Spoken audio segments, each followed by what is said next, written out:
विवेकानंद को और मजाक लगा कि ये मंत्र से मां काली से वार्तालाप हो जाए। मैं मंत्र पढ़ूंगा, मैं हजारों मंत्र पढ़ता हूं, रोज पाठ करता हूं, पूजा करता हूं, और जो ये मंत्र दिया है ये तो मैं रोज ही करता हूं। जो रामकृष्ण परमहंस ने मंत्र दिया है वो मंत्र तो मैं 10 माला सुबह शाम करता ही हूं। अब ये कहते एक बार बोल लेना और मां काली आपसे बात कर लेगी।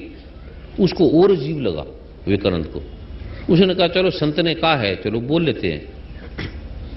मंदिर में गया, मां काली से एक बार बोला, एक बार वही मंत्र जो रोज बोलता था। तो मां काली की जो प्रतिभा थी, उसका तेज था, उसकी आभा थी, आरा थी, उसका रूप था, प्रारूप था, वो प्रकट हो गया। कहते विवेकानंद बोल, मांग। विवेकानंद सुन। कहता क्या चाहता है, मांग बेटे, तू आया है। कहता है मां, ये मैं तेरा मंत्र रोज रटता हूं, इतनी माला जपता हूं, और बड़े बड़े प्रतिभाओं से संपन्न ब्राह्मणों से, संतों के पास में जाता हूं, और आपने इसके कहने से ये मंत्र दिया और आप बोलने लगे, बात क्या है? कहते हैं ये हमारी आपस की बातचीत है, ये तू छोड़, तू चाहता क्या है, मांग। विवेकानंद ने पहले कहा मैं कोई चीफ मिनिस्टर बन जाऊं, कोई प्रधानमंत्री बन जाऊं, कोई ये बन जाऊं, उसके दिमाग में आया। फिर कहते नहीं, ये 4-5 साल का खेल है, बिट जाएगा। फिर वही झगड़ा। फिर उसके दिमाग में आया मैं राजा बन जाऊं, अमीर बन जाऊं, साधन संपन्न बन जाऊं। फिर उसके दिमाग में महाविद्वान बन जाऊं, मेरे जैसा कुछ हो ही ना, इतना मैं ग्रंथ शास्त्र को लिखूं, लोग बस मेरे अलावा किसी को याद ही ना करे, बस मेरा नाम ही जपे। उसने कहा ये भी अनंत लोग आए, मिट गए, इसका भी कोई अर्थ नहीं है। कहता कुछ और मांग ले, कुछ भी मांग ले, जो मांगेगा, क्योंकि रामकृष्ण परमहंस ने कहा है मैं इसकी कोई बात काट नहीं सकती, इसकी कोई बात भी नहीं टाल सकती। विवेकानंद और हैरान कि मां काली कहती है कि मैं रामकृष्ण परमहंस की कोई बात ही नहीं काट सकती। ये अजीब बात है। मां काली जो इस ब्रह्मांड की स्वामिनी है, जो मां लक्ष्मी, मां काली, मां सरस्वती का प्रारूप है, वो कह रही है कि मैं रामकृष्ण परमहंस की कोई बात नहीं काटती। उसको और हुआ कि मां आप ये क्या बोल रहे हो, क्यों? कहते हैं ये हमारा और रामकृष्ण का लेना देना है, तू मांग, जो मांगता है मांग। क्या मांगता है बोल। विवेकानंद हैरान। उसने कहा मैं मांगू क्या? सुन, कुछ नहीं बोला। फिर रामकृष्ण के पास आ गया। रामकृष्ण का यार तूने मांगा ही नहीं, और रामकृष्ण परमहंस बैठा कहीं दूर, बहुत दूर, मंदिर कहीं दूर है। विवेकानंद को लगा कि रामकृष्ण को जैसे कुछ पता नहीं होगा। मैं मंदिर में जाके आया हूं, मैंने कुछ नहीं मांगा, और मैं बोलूंगा ही नहीं कि मां काली प्रकट हुई है, मैं कुछ नहीं कहूंगा, चुप करके बैठ गया। रामकृष्ण ने कहा अरे भाई मां काली आई थी, तूने मांगा ही नहीं, चुप करके आ गया। वो और हैरान कि इसको कैसे पता कि मां काली आ गई थी, और मेरे से पूछ रही थी और मैंने मांगा नहीं, और अंतर की बात है, बोला भी नहीं। और कहते हैं तेरे को मां ये दे रही थी, तेरे को प्राइम मिनिस्टर बना रही थी, राष्ट्रपति बना रही थी, अमीर बना रही थी, जो जो तू कहता था वो करने के लिए तैयार थी, तूने फिर भी कुछ नहीं मांगा। विवेकानंद फिर हैरान कि इनको पता कैसे लगा कि मैंने ये सोचा था, ये विचारा था। विवेकानंद सुन्न हो गया, वहां बैठ गया। फिर रामकृष्ण ने उसे कुछ रहस्य दिया, मंत्र दिया। मंत्र के बाद विवेकानंद में शक्ति आने लगी। कोई भी व्यक्ति आता, 4 व्यक्ति थे वहां रामकृष्ण परमहंस के पास। रामकृष्ण कहते ये विवेकानंद बड़ा स्वामी है, बड़ा महात्मा है, ये रिद्धि सिद्धियां इसके पास है, अष्टसिद्धि नवनिधि के दाता हैं, जब चाहे ये उड़ सकता है, जहां चाहे जा सकता है, जब चाहे छोटा हो सकता है, जब चाहे बड़ा हो सकता है, कुछ भी हो सकता है, जो मांगना है इसे मांग ले। और ये चारों संत हैं, इसी प्रकार के हैं, ये बड़े प्रतिभाशाली हैं। कोई लोग आता, रामकृष्ण कहते जाओ उनसे मांग लो, किसी से मांग लो। एक संत जानकार था, प्रतिभाशाली था, वो चुप रहता था, कुछ नहीं बोलता था। लोग आते थे, विवेकानंद से मांगते थे। विवेकानंद के अंदर अहंकार आ गया कि देखो मैं कितनी शक्तिशाली हूं, कितने लोग मेरे पास आते हैं, कितने पूछते हैं, और जो जो मेरे पास आते हैं बाद में दुखी ज्यादा हो जाते हैं, ज्यादा प्रॉब्लम में चले जाते हैं। तो विवेकानंद ने उस संत से पूछा कि तेरे पास लोग आते हैं, ठीक हो जाते हैं, मेरे पास आते हैं, ठीक हो जाते हैं, 100 रुपया मिलता है, फिर 1000 रुपये का कर्ज चढ़ जाता है, ये बात क्या है? उस संत ने कहा कि जो तो दे रहा है वो रामकृष्ण परमहंस गुरु दे रहा है। उसने बोल दिया कि ये देगा, इससे शक्ति ले लो, तो ये हमारी थोड़ी है, हम तो पोस्टमैन है, हमें क्या पता कोई ठीक हो रहा है नहीं हो रहा, हमें तो पता ही नहीं है। और तू कहां से मानने लगा मेरे से लोग ठीक हो रहे हैं? मैं तो मानता ही नहीं कि मेरे से लोग ठीक होते हैं, आते हैं और जाते हैं। मुझे तो याद भी नहीं रहता कि लोग मेरे पास आते हैं और ठीक भी हो जाते हैं। और तुझे याद कैसे है, तुझे याद कैसे है कि लोग आते हैं और ठीक हो जाते हैं? इसी से लोग बीमार होते हैं। तुझे कथा कैसे याद आ गई? कहते हैं ये ठीक तो रामकृष्ण परमहंस कर रहा है। जैसे सरकार है, सरकार का पैसा है, मुख्यमंत्री दे रहे हैं, लोग दे रहे हैं, या किसी का ड्राफ्ट आता है, किसी का मनी ऑर्डर आता है तो पोस्टमैन हमारे घरों में देता है। तो पोस्टमैन या बैंक मैनेजर का लकड़ जाए कि मैंने उसको इतने लाख रुपए दिए और मैंने इतने लिए, तो ये उसकी अल्पज्ञता का प्रमाण है। लोगों ने दिए और लिए, किसी ने स्टेट बैंक ने लिए, कोई रिजर्व बैंक ने लिए, जिसने भी लिए। ऐसे पोस्टमैन एक वाहक है, आपके पैसे, आपका पत्र, आपका लेटर देके उनको दे देता है, उनके लेटर पत्र पैसे आपको दे देता है। अब पोस्टमैन ये समझने लगे कि मैं देने वाला हूं, मैं करने वाला हूं, तो उसको प्रॉब्लम हो जाएगी, उसको समस्या हो जाएगी। कहता है तू विवेकानंद, तुझे प्रॉब्लम हो गई है, तुझे लगने लगा है कि मैं संत बन गया हूं, तुझे लगने लग गया है मैं स्वामी बन गया हूं। ये तेरी मूर्खता है, तू मूर्ख है, हम कुछ नहीं है। इसने कल बोल दिया इसके पास कोई शक्ति नहीं है, तो हमारी शक्ति मिट जाएगी, खो जाएगी, हमें पता भी नहीं लगेगा, हम नजर भी नहीं आएंगे कहीं। विवेकानंद को बोध हुआ पर उसे समझ में नहीं आई। उसने कहा ये ऐसा नहीं है, ये मेरी शक्ति है, मैंने ध्यान किया है, तप किया है, बड़े बड़े गुरुओं के साथ रहा हूं, ये व्यक्ति मुझे भ्रमित कर रहा है, ऐसा नहीं है। तो एक बार कोई व्यक्ति पूजा कर रहा था नदी के किनारे, विवेकानंद ने उसे शक्तिपात किया और कहा ये मूर्तियों को फेंक दो जाके। खाली दूर बैठे बैठे विचार किया कि ये मूर्ति पूजा बकवास है, इसे कुछ नहीं होगा, इसे नदी में बहा दो मूर्तियों को। और व्यक्ति पूजा करने गया था, 1 मिनट के बाद उस व्यक्ति ने सारी मूर्तियां, पूजा पाठ नदी में बहा के और अपने घर चला गया। विवेकानंद बड़ा अकड़ से उस संतों के पास आया, कहते देख वो व्यक्ति मूर्ति पूजा कर रहा था और मैंने 1 मिनट में ऐसा विचार डाला, ऐसा ध्यान किया, ऐसा तप किया कि छोड़ दे सारी मूर्तियां, पाठ पूजा पाखंड है। उसने मेरे दूर विचार से, मैं 1 किलोमीटर बैठा हूं, वो व्यक्ति दूर बैठा है और मेरे में इतनी ताकत आ गई, देखो मेरे कहने से उसने ये छोड़ दी। वो जो संत था वो हंसने लगा, उसने कहा छोड़ तो दी है, अब तू कल देखना तेरा क्या होता है, कल तुझे पता लगेगा। विवेकानंद कहता कल क्या होगा? कहता कल बताएगा कल क्या होगा। कल कोई घटना घटी, रामकृष्ण परमहंस ने सारी ताकत जो विवेकानंद को दी थी वो सारी ले ली। विवेकानंद को नहीं पता लगा। दूसरे दिन वो फिर वहां गया, एक व्यक्ति और पूजा कर रहा था, उसको उसने बोला ऐसे ही, जैसे बोला तो पीछे से वो कल वाला व्यक्ति आ रहा था किसी ऐसी परिवेश में, तो क्रोध में उसने विवेकानंद को थप्पड़ मारा और नदी के अंदर फेंक दिया। विवेकानंद ने कहा भी तूने मुझे क्यों फेंक दिया, क्या बात है, क्या कारण है? कहता है तूने कल मेरी मूर्तियां को नदी में गिराई थी भी, तूने क्यों मुझे ये मैसेज दिया? कहता है तुम्हें क्या मालूम? कहता है मुझे मालूम है, मुझे रात को रामकृष्ण परमहंस ने आके बोल दिया था कि तू कर दोबारा मूर्ति पूजा, तूने छोड़ी क्यों? कहता तूने छोड़ी क्यों? जब मैंने तुझे बोला है मूर्ति पूजा कर, मां काली की पूजा कर, तो तूने छोड़ी क्यों? तो कहता है ये मेरे मन में क्या हुआ? कहता है ये गधे विवेकानंद ने, क्योंकि गुरु जो होता है वो कभी शिष्य को जी नहीं बोलता, सम्मान से नहीं बोलता, आदर से नहीं बोलता, भी स्वामी जी, फलाना जी, वर्मा जी, जैसे ऐसे व्यक्ति नजदीक आता है। अब हरियाणा की आप भाषा सुनो तो भाषा ऐसी है जैसे लगता है लोग लड़ रहे हैं, लेकिन प्रेम से भरी है। अब ऐसा युग नहीं है इस प्रकार की कोई भाषा सुन सके।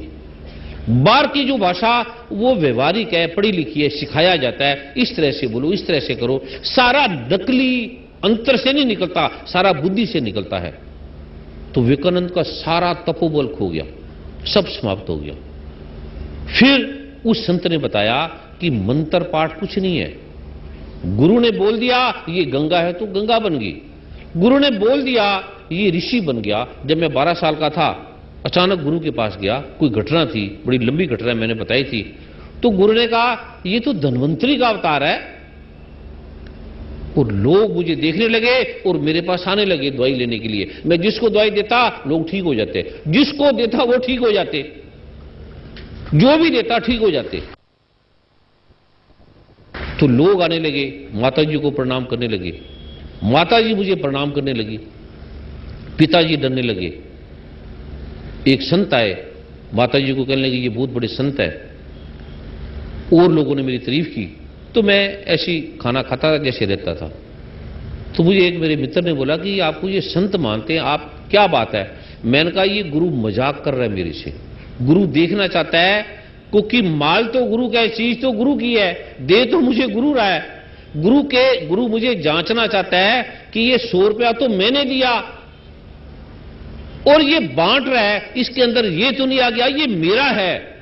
मैं कहा गुरु ये मुझे देखना चाहता है कि मेरे के अंदर ये वो तो नहीं आ गया कि मैं संत बन गया हूं, मैं गुरु बन गया हूं, मैं स्वामी बन गया हूं। ये मेरे अंदर आ जाएगा तो उस दिन मेरी मृत्यु है, मैं समाप्त हो गया और मेरी सिद्धियां समाप्त हो जाएंगी।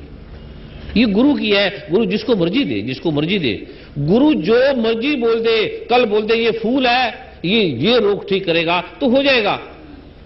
अब फूल कहने लगे कि ये मैंने ठीक किया है। पुजारी कल कह देते हैं, लड्डुओं में प्रार्थना कर देते हैं, बूंदी में, हलवे में, कि ये प्रसाद बन गया। अब कई लड्डू की, बूंदी की, हलवे की, कहीं आंख हो, दिमाग हो, तो वो कहेगा मैंने ठीक किया है। ये आदमियों की दिमाग है, आंख है, इसलिए वो समझते हैं मैं संत बन गया, मैं गुरु बन गया। ये बीमारी है। गुरु एक है, गुरु ब्रह्मा गुरु विष्णु गुरु देवो महेश्वरा, गुरु साक्षात परब्रह्मा तस्मै श्री गुरुवे नमः। गुरु एक है, वो है भगवान ब्रह्मा, भगवान शिव, भगवान नारायण, भगवान विष्णु और साक्षात परमात्मा। लोग समझते हैं ये जो शरीर है, ये जो आदमी है, ये ब्रह्मा विष्णु महेश है। या भटक जाते हैं, या विवेक शून्य हो जाते हैं, या प्रज्ञा प्रतिभिज्ञा खो जाती है। ये जो मैं प्रवेश दे रहा हूं, ये सारे जो मंत्र हैं, वेदों का एक अर्थ है। जो मंत्र है सारे वेदों का सारा, आप गुरु गीता भी पढ़ोगे, उसका सारा ये अर्थ है कि गुरु का वाक्य ही मंत्र है। गुरु ने जो बोल दिया वो मंत्र है बस। एक बार एक संत थे, मैंने वर्मा जी को बोला ये बहुत बड़े संत हैं, बड़े तपी तपीश्वर हैं और बड़ी रिद्धि सिद्धि है इनके पास, जो इनसे मांगना मांग लेना। तो वर्मा जी, उनका दिमाग चकरा गया। वो कहने लगे जब ये इतने बड़े संत हैं तो मैं गुरु जी के चक्कर में क्यों पढ़ूं? मैंने कहा ये मेरे से भी बहुत बड़े हैं। जब स्टार्टिंग में एपिसोड चलते थे शुरू में, तो वो आते थे और वर्मा जी मुझे चित्र देते थे, मैं चित्र देख के सारे रोगों का ये रोग है, ये फलाना है, ये बता देता था। वर्मा जी ने सोचा कि शायद ये गुरु जी कोई पढ़ लेते हैं, कोई इनको बता देता है। तो गुरु वर्मा जी ने एक बार किसी एक रिश्तेदार का चित्र लाया जो मर चुका था। कितने साल पहले मर चुका था वर्मा जी? और वर्मा जी बताएंगे वो। गुरुदेव, ये बात है जब कार्यक्रम था आयुर्विज्ञान के रहस्य नाम से प्रोग्राम आता था और उसमें केवल 7वां एपिसोड था, क्योंकि शुरू में जब ये कार्यक्रम की बात हुई, जब मैंने बात की जो कार्यक्रम के जो सीनियर लोग हैं तो किस तरह से ये कार्यक्रम होगा, तो शुरू में तो जो अपने मित्र हैं, अपने संबंधी हैं, उनके चित्र मैं परम पूज्य गुरुदेव के चरणों में रखे। उसके बाद चित्र आने शुरू हो गए थे। तो ये चित्र कोई सज्जन का नाम था रमेश कुमार, अगर परम पूज्य गुरुदेव की कृपा से मैं स्मृति मेरी ठीक है, तो रमेश कुमार जी कोटा से इनका ये फोटो आया था और पत्र आया था और इन्होंने कहा था कि आप कृपा कीजिए। तो मैंने रात के 12 बजे के बाद ही हमारी शूटिंग हुआ करती थी, ये हमारा एक नियमित रूप से क्रम था। तो जब शूटिंग हुई उसके दौरान मैंने गुरुदेव के सामने ये रखा, तो गुरुदेव ने पूछा क्या क्या जानना चाहते हैं? मैं गुरुदेव इनके बारे में बताइए। तब मैं डॉक्टर साहब बोला करता था कि परमादरणीय डॉक्टर साहब आप बताइए। तो मैंने कहा परमादरणीय परम श्रद्धे डॉक्टर साहब आप बताएं कि इन्हें क्या कष्ट है, जो कष्ट बताया करते थे फिर समाधान दिया करते थे। कहते इसके बारे में मैं क्या बताऊं, ये व्यक्ति तो है ही नहीं, ये जीवित ही नहीं है, ये तो मर चुका है। तो मैं हैरान कि ये तो पत्र और ये फोटोग्राफ हमारे पास एक कोटा से आया है। मैं हैरान कि ये कैसे। फिर क्योंकि मैं वैज्ञानिक सोच का व्यक्ति रहा हूं और पत्रकार भी रहा हूं, तो मैंने बहुत जल्दी यकीन नहीं किया। तो मैंने कहा पता नहीं ये किस तरह की बात है। तो मैंने फोन किया कंफर्म करने के लिए, तो पता चला कि 12 साल पहले उनकी मृत्यु हो चुकी है। और परम पूज्य गुरुदेव ने सहजता से बता दिया कि इनके बारे में मैं क्या बताऊं, इनकी तो मृत्यु हो चुकी है। तो वर्मा जी ने पकड़ लिया उस स्वामी को, ये और मुझे मंत्र भी उन्होंने दिए थे, जो मैं आपको मंत्र दे रहा हूं। तो मैं कहा वर्मा जी ये बहुत बड़े स्वामी है, मुझे मंत्र भी इन्होंने दिए हैं, इनकी पूजा कर, ये मेरे गुरु हैं, ये मेरे बड़े हैं। तो मैं पूजा करता था। पूजा में ये शूटिंग करने के लिए आते थे सुबह 10 बजे, और शूटिंग गई होती थी रात को 12 बजे, 1 बजे, 2 बजे, कभी होती भी नहीं थी। तो वो जो गुरु एक बार आए,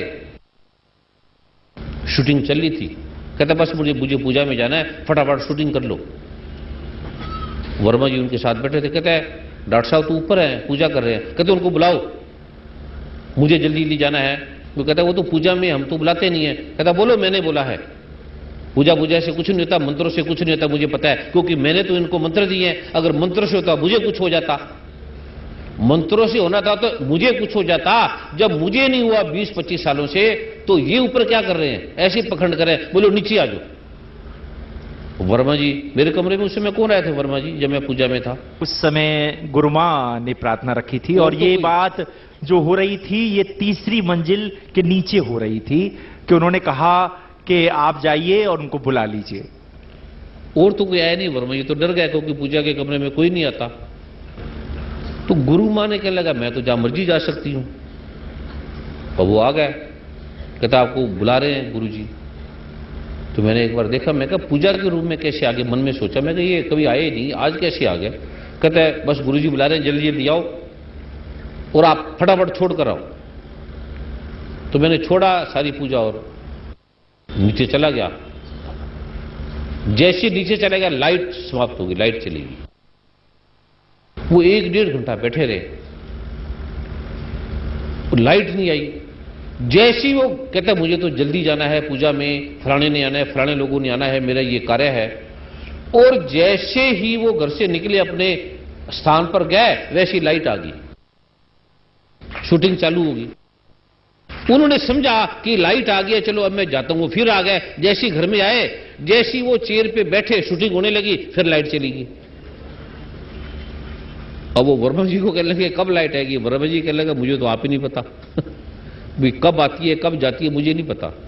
वो कहता ये मैंने वर्मा जी को संकेत दे दिया। अब इसमें गुरु में अहम आ गया कि मैं गुरु हूं। अब ये जिंदगी में किसी एपिसोड में नहीं आएंगे नहीं ये। तो वर्मा जी कहने लगे आपने कहा था ये तो बड़े संत है, ऋषि हैं। तो मैंने कहा ये तो मेरा कर्तव्य है बताना बोलना, पर जब मैं बता रहा हूं ये संत है ऋषि है, तो मैंने तुझे कब बोला इसको मान, जब मैं बोलूंगा तब मानना ना, तब इसमें शक्ति आएगी। अब मैंने तुझे बोल दिया ये फूल है, खांसी के लिए ठीक करता है, अब तुम खा लोगे कोई फायदा नहीं होगा। जब मैं बोलूंगा खा, खांसी ठीक होगी, तब ये खांसी ठीक होगी, ऐसे नहीं होगी। परम पूज्य गुरुदेव अगर आपकी आज्ञा हो तो एक और इसी से जुड़ा हुआ रहस्य, हाँ, कि जब मैं उन संत से वार्तालाप कर रहा था तो 3 मंजिल नीचे बातचीत हो रही थी, और ये मेरे और उनके बीच में बातचीत हो रही थी, बहुत ही धीमे, बहुत ही धीमे। तो रात को जब शूटिंग का कार्य हो गया, गुरुदेव ने कहा आप चले जाइए। उसके बाद गुरुदेव का रात को फोन आया, गुरुदेव ने कहा कि उन्होंने क्या कहा था। मैंने कहा कुछ नहीं कहा था।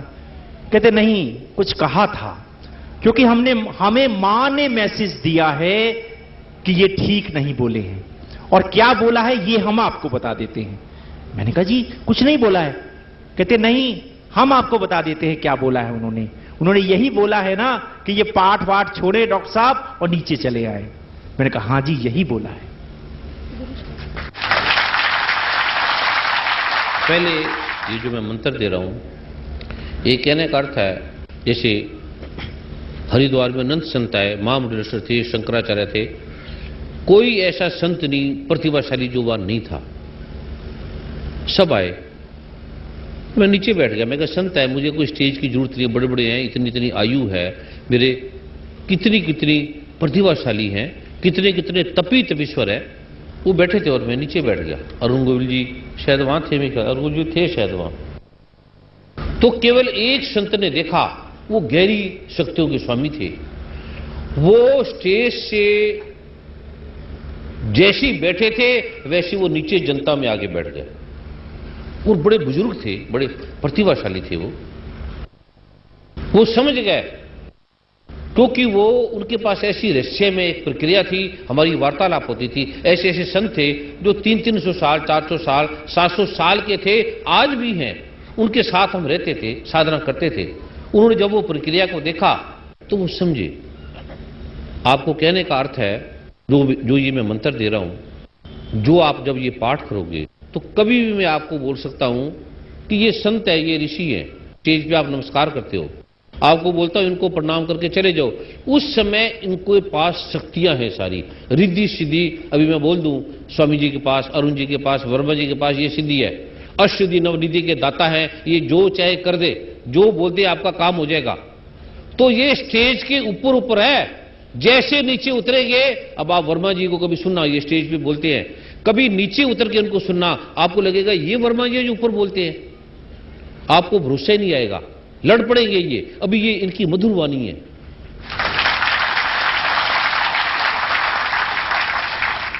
ये रहस्य क्या है? क्योंकि जब ये प्रार्थना होती है, आप सबके लिए देव शक्तियां आविष्ट करती हैं।